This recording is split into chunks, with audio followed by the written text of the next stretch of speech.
Hello, darling. It's that time of year again, so here are some gifts that cost little to nothing or are super unique that can be scaled up or down and are in no particular order. Insert fancy title card here. First up is an annotated book. Thrift them, it's super cheap, and you tend to feel a lot less bad writing in it. You can add reactions, highlight things. Basically, it should feel like you're right there reading the book and talking to them as they're reading.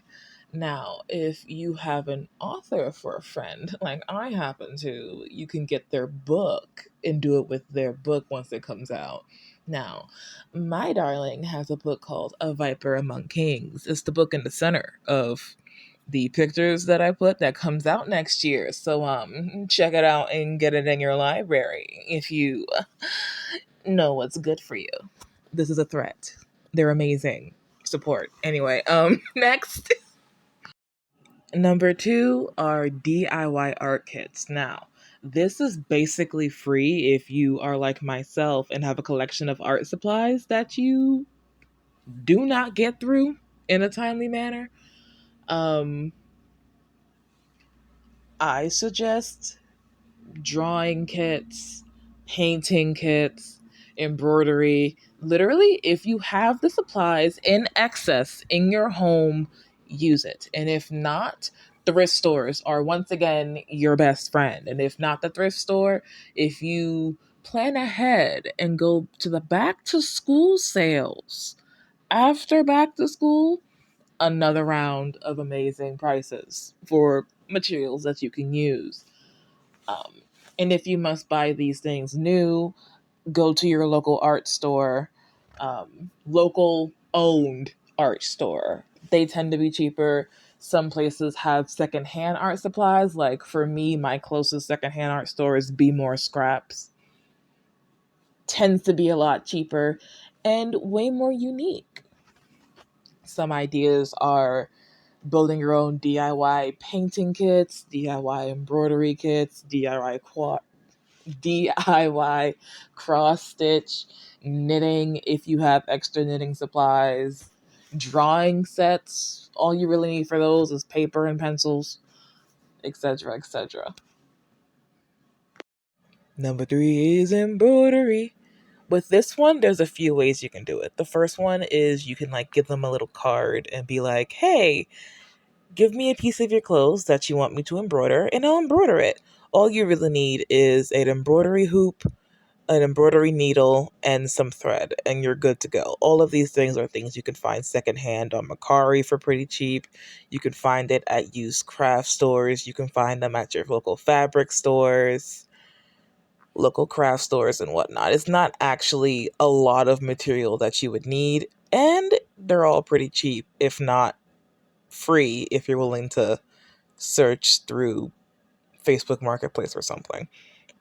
So the first one is offering to embroider a piece of clothing, or you can make them a piece and frame it and give that to them, in which case you'll also be buying a frame, which the thrift store is the way to go there. Or you can gift it in the embroidery hoop itself. So that is also an option. Since embroidery is also super cheap and there's a lot of tutorials online for it, you can even go with number two and make an embroidery kit and gift that as well. So yeah, get super creative. Just know that it is a labor of love, so it takes a while and do plan ahead. Number four is good old reliable baking mixes. Get yourself a jar from the thrift store, or if you have some pasta sauce jars lying around, clean those up well, and booyah, you got your jar. The bacon mixes are just the dry ingredients for usually things like cookies, pancakes, cinnamon rolls, holiday themed treats that usually only need like maybe a couple eggs, some milk. If you want to get really economical, assuming you don't have all the ingredients for any one thing already in your cabinets, just go pick up a just add water cooking mix or just add water pancake mix, pour it in the jar, and add cooking instructions. It's really easy. It's something you can get your kids can do as well. Really good for like teacher appreciation gifts for the end of the year as well, due to how cheap and simple it is to make. I mean, you can just add water pancake mix to the jar and decorate the jar. So, yeah, it is a very good, old, reliable, simple gift to make that looks way more fancy than it actually is. Next up is a playlist. You can make it on YouTube. Don't make it on Spotify, but if you make it on Spotify, you can do that. Um, I'm sorry, boycotting Spotify. These motherfuckers are absolutely ridiculous, especially when it comes to things like using AI and selling your data. But if you use Spotify, use Spotify. You can make it an MP3 file. In fact, I do suggest making it an MP3 file. You're going to have to Google how to do that because I'm still trying to figure it out myself. And then you can download it onto a CD if you're really cool, like my bestie, because she makes her own CDs. Um, a cassette, put it on a vinyl, even just writing it down on a card. Like, make a custom playlist. The bad boy is free unless you want to be extra.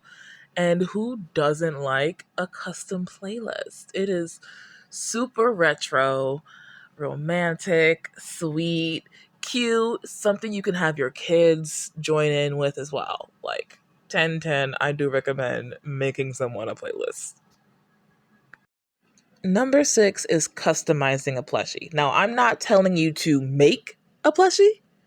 I am telling you to customize one. So you can thrift a plush, teddy bear or whatever, Macari, thrift store. If you get it from the thrift store, please wash it. If you get it from Macari, please wash it. If you get a fabric item secondhand, wash it. And then you can like add ribbons to the ears. You can sew on a patch. You can make little clothes.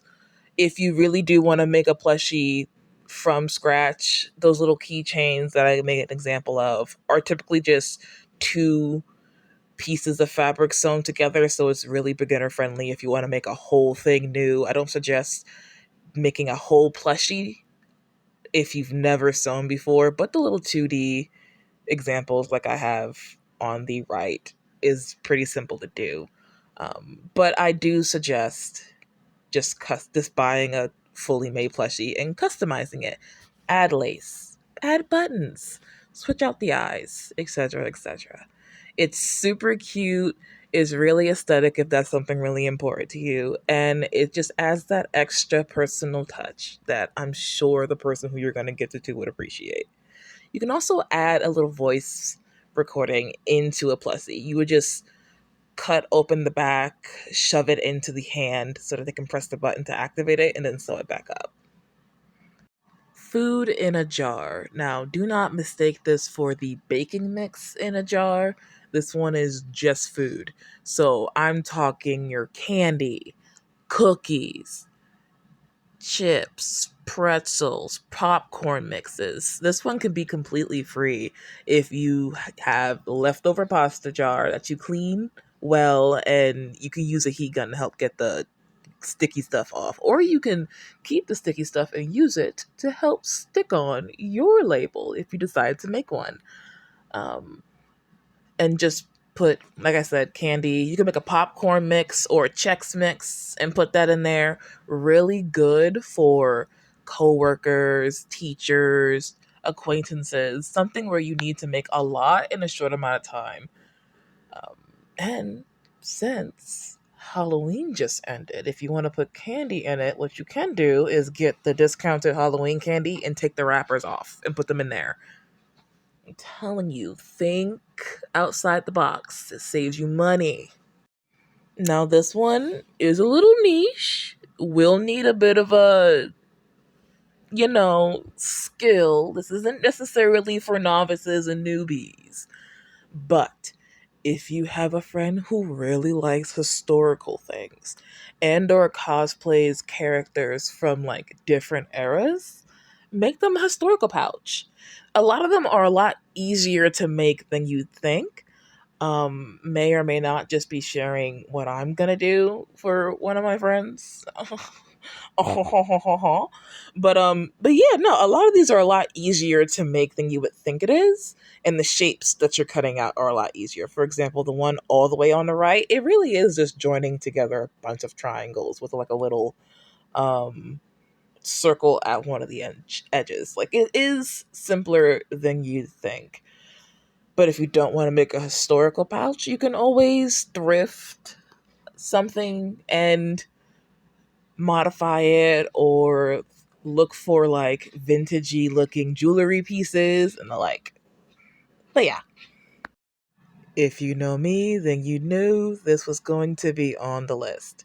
Blind boxes. Now, you can just buy them a blind box that you think they would like. You can find them for like 20 to 25 bucks if you get a good sale on, or if you get one of the less popular boxes, 14-ish dollars, or you can make a blind box for them. This is a great way to have like cute little surprise gift. You can find little blind boxed printables on Pinterest, or I'm sure some people sell them online as well and give you a digital file that you can edit yourself if you want to. And then you can put like a mini stuffed animal or jewelry or something of the like.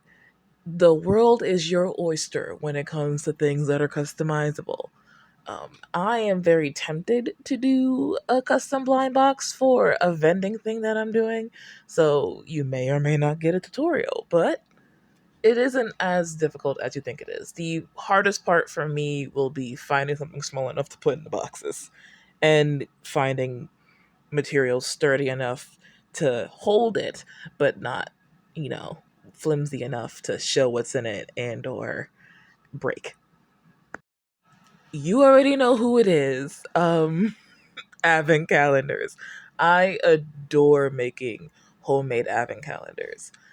Now, this can be really expensive if you don't put a budget and a cap on it. So I do suggest, if you're going to make an advent calendar, you make your budget first and then figure out how many items you're going to put in based off that budget. It could be a 7-day advent calendar, it could be a 14-day, 15-day, it could be a 24-day, 25-day, any amount of days you want. It could be an after advent calendar, in which case you have 7 days from when you gift it on Christmas until New Year's.